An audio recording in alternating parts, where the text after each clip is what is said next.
नमस्कार, मैं विश्वास राय। आज का जो विषय है वो एक सामाजिक दुर्दशा पर विषय है। आज हम बड़े खुश होकर आपसे नहीं कह सकते कि आपका स्वागत है, क्योंकि वास्तव में आज हम जिस विषय पर चर्चा करने वाले हैं वो किसी भी एक सभ्य समाज के लिए एक कलंक है, और शायद ये कलंक हमारी आने वाली पीढ़ियों को भी भुगतना पड़ेगा। और वास्तव में ये आप समझ चुके होंगे कि हम किस बात पर चर्चा करने वाले हैं। हम चर्चा कर रहे हैं हाथरस की घटना पे। आज बहुत बवाल मचा हुआ है, हर बार बवाल मचता है। निर्भया केस हुआ तो भी बवाल मचा, लोगों ने मोमबत्तियां जलाना शुरू किया। न्याय कहां मिला, न्याय कब मिला और न्याय कैसे मिला, ये भी एक वक्त पूछ रहा है आज अपने सभ्य समाज से कि क्या अगर निर्भया की माता और पिता अगर उतने एक्टिव ना होते तो क्या निर्भया को एक न्याय मिलना क्या संभव था? क्या आपको लगता है कि उस हाथरस की गुड़िया को भी न्याय मिल पाएगा? क्या आपको लगता है कि उसे न्याय मिलेगा? क्या उसके माता पिता इतने शिक्षित हैं कि वो सुप्रीम कोर्ट तक दौड़ेंगे, रात को 1-1 बजे न्यायालय खुलवाएंगे? हमें तो नहीं लगता, हमें नहीं लगता। अगर हमें नहीं लगता तो 100% क्लियर है कि जो आप एक भारतीय संविधान जो we the people of India कहते हैं, हम भारत के लोग, कहां तक सत्य प्रदर्शित होता है? क्या न्याय भी ऐसे ही मिलेगा? हम मानते हैं कि सरकार रोक नहीं पाएगी, लेकिन जब इस घटना के घटित होने के बाद अगर एक शिक्षित नागरिक, एक कॉन्शियस पर्सन अगर इस घटना को एक एक कदम को देखे तो कहीं ना कहीं हमें लगता है कि कहीं ना कहीं तो चूक हुई है। एफआईआर दर्ज करने में चूक हुई, उसके मेडिकल में चूक हुई, और यहां तक कि जिस सनातन धर्म में रात में 100 को फूंकने की आजादी नहीं है, हमने देखा कि कुछ पुलिस वाले तो हम नहीं कह सकते, यहां तक कि उसमें एसपी भी इंक्लूड हैं, उन्होंने किस तरीके से उस बच्ची के 100 का अंतिम संस्कार किया।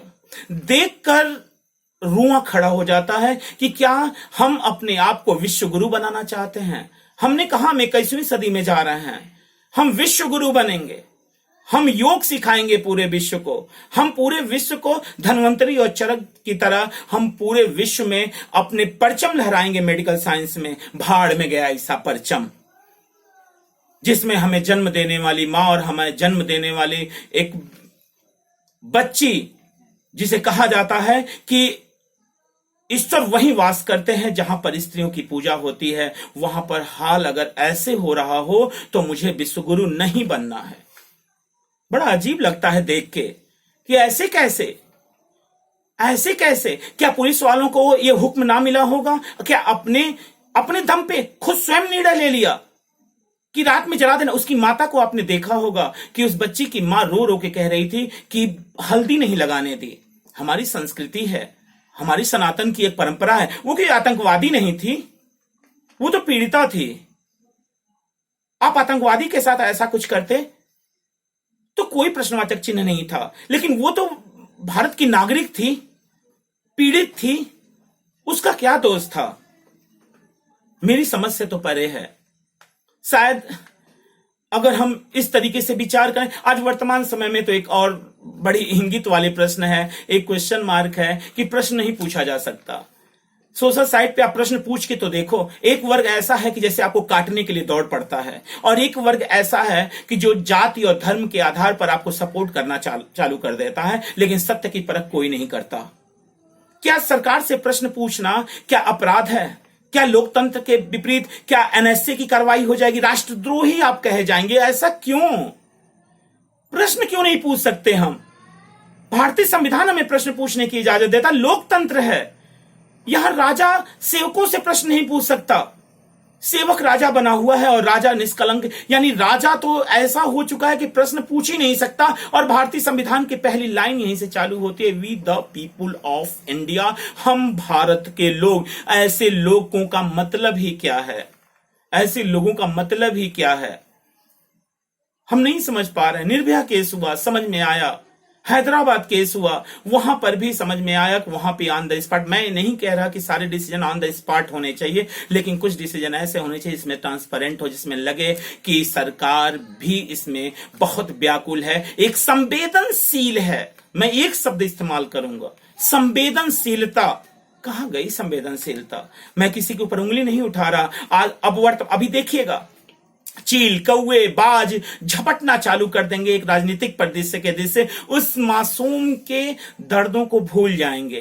वो मासूम ने कितने दर्द सहे हैं इससे किसी को मतलब नहीं, अपनी कुर्सी की चिंता सताएगी, सब लोग ट्वीट करेंगे, फेसबुक पे आएंगे, कोई मोमबत्ती जलाएगा, लेकिन फिर उसी मोमबत्ती में ठहाके लगेंगे। कोई आने के लिए प्रयत्नशील है उत्तर प्रदेश में, अरे भाई साहब सरकार गई भाड़ में, यहां पे हमें कौन से सोना होगा, हमें समाज को चेतना होगा, अपने बच्चों पे निगाहें रखनी होंगी, उन्हें शिक्षा और संस्कृति की तरफ ले जाना होगा।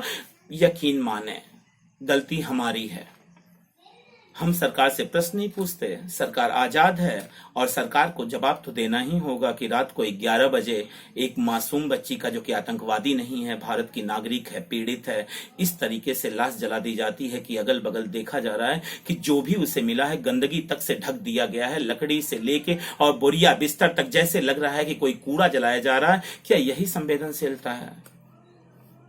सरकार से तो प्रश्न पूछना पड़ेगा, लेकिन आप क्यों पूछेंगे सरकार से प्रश्न? आप सरकार से प्रश्न नहीं पूछ सकते। जब रथ क्रांति का थम जाए, चिंतन पर काई जम जाए, तो समझो पीढ़ी हार गई, पुरवा को पछुआ मार गई। बाल बैरागी की ये लाइन है, और एक लाइन प्रेमचंद की भी है कि जिस सभ्यता पे नाज है तो मेरे दादा के हाथी था, हम सीकर लिए फिरते हैं। कब तक नालंदा विश्वविद्यालय, विक्रमशिला विश्वविद्यालय, तक्षशिला विश्वविद्यालय और अपनी सभ्यता और संस्कृति और पुरुषोत्तम श्री राम के वचनों पर कब तक इतराओगे? कब तक इतराओगे? और रही बात नारी की, तो कहने में हिचक नहीं, हस्तिनापुर में भी आपने देखा है, आप ही का तो इतिहास है। हस्तिनापुर में लाशें बिछ गई, संस्कृति और सभ्यता नष्ट हो गई। तो नारी पर तो कन्फर्म है कि जब जब आंच आएगी तो संस्कृति सभ्यता तो नष्ट होगी ही होगी। अब आपके हाथ में है कि अपनी पीढ़ी को आप क्या देना चाहते हैं। तो देना चाहते हैं तो सरकार से प्रश्न पूछिए, सरकार से प्रश्न पूछिए। मैं फिर कह रहा हूं, सरकार से प्रश्न पूछिए। चमचों को रहने दीजिए, चिंटू चमचे, ये जो बैल बकरी, ये इनको रहने दीजिए, ये ना पूछने वाले सरकार से कोई भी प्रश्न नहीं पूछने वाले हैं। लेकिन आप तो पूछिए। आपको कहा जाएगा साइको हैं आप, साइको ही सही, आप प्रश्न पूछिए। जब तक प्रश्न नहीं पूछेंगे तो कंफर्म है, प्रश्न ही एक ऐसी व्यवस्था होती है कि जो कि एक नाल की तरह काम करती है, और वही समाज को एक सही दिशा देने में भूमिका निभाती है। इसे दबाव समूह कहा जाता है। 1955-56 का एक वाकया है। रामधारी सिंह दिनकर आजादी हुए अभी 5-7 साल ही बीते हुए थे, 7 साल का वक्त गया हुआ था, और रामधारी, हमारे राष्ट्र कवि रामधारी सिंह दिनकर जी ने एक कविता लिखी थी, समर शेष है। समर का मतलब होता है युद्ध।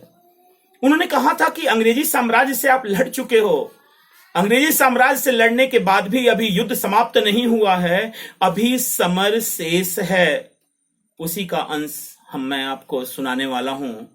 शायद 1955-56 में रिलीवेंट था, और आज तो मुझे लगता है कि आज तो और ज्यादा प्रासंगिक है।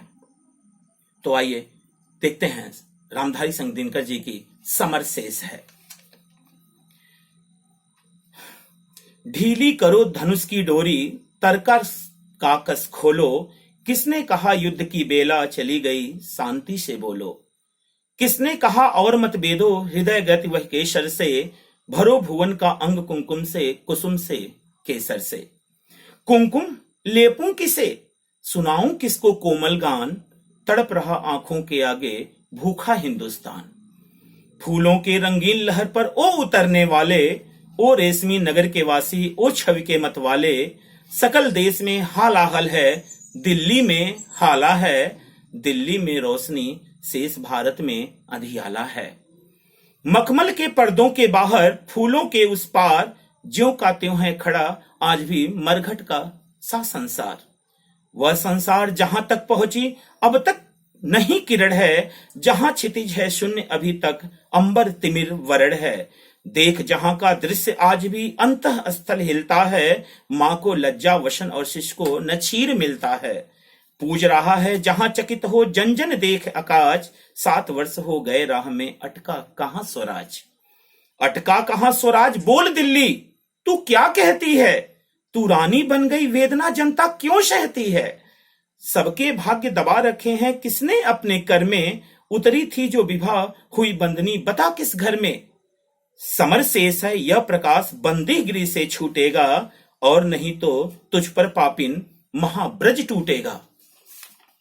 समर शेष है, उस स्वराज्य को सत्य बनाना होगा, जिसका है ये न्यास उसे शक्त्वर पहुंचाना होगा। धारा के मग में अनेक जो पर्वत खड़े हुए हैं, गंगा का पथ रोक इंद्र के गज जो अड़े हुए हैं। कह दो उनसे झुके अगर तो जग में यश पाएंगे, अड़े रहे अगर तो एरावत पत्तों से बह जाएंगे। समर शेष है जन गंगा को खुलकर लहराने दो, शिखरों को डूबने और मुकुटों को बह जाने दो। पथरीली ऊंची जमीन है तो उसको तोड़ोगे, समतल पीटे बिना समर की भूमि नहीं छोड़ोगे। समर शेष है चलो ज्योतियों के बरसाते तीर, खंड खंड हो गिरे विषमता के काली जंजीर। समर शेष है अभी मनुष्य भच्छी हुंकार रहे हैं, गांधी का पी रुधिर जवाहर पर फुंकार रहे हैं। समर शेष है अंधकार अहंकार इनका हरना बाकी है, वृक्ष को दंतहीन अहि को निर्देश करना बाकी है। समर शेष है शपथ धर्म की लाना है वह काल, विचरे अभय देश में गांधी और जवाहरलाल। तिमिर पुत्र ये दस्यु कहीं कोई दुष्कांड रचेना, सावधान हो खड़ी देश भर में गांधी की सेना। बलि देकर भी बलि स्नेह का यह मृदुव्रत साधो रे, मंदिर और मस्जिद दोनों पर एक तार बांधो रे। समर शेष है नहीं पाप का भागी केवल व्याध, जो तटस्थ है समय लिखेगा उनके भी अपराध। एक बार और कहना चाहूंगा, इस 2 लाइनों को तो पुनः कहना चाहूंगा कि जो चुपचाप तटस्थ बैठे हुए हैं, जो क्वेश्चन मार्क नहीं लगा रहे हैं, अपने आप को एक सेफ जोन मान रहे हैं, उनसे कहना चाहूंगा भगवान ना करे उनके घर में इस तरह की कोई घटना घटे जैसे हाथरस में घटना घटी।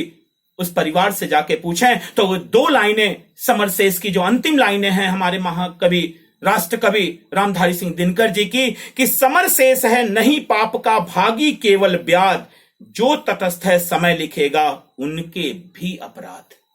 बोलना तो होगा, बोलना तो होगा। इसके साथ ही पुनः मैं आपको नमस्कार करता हूं। जय हिंद, जय हिंद।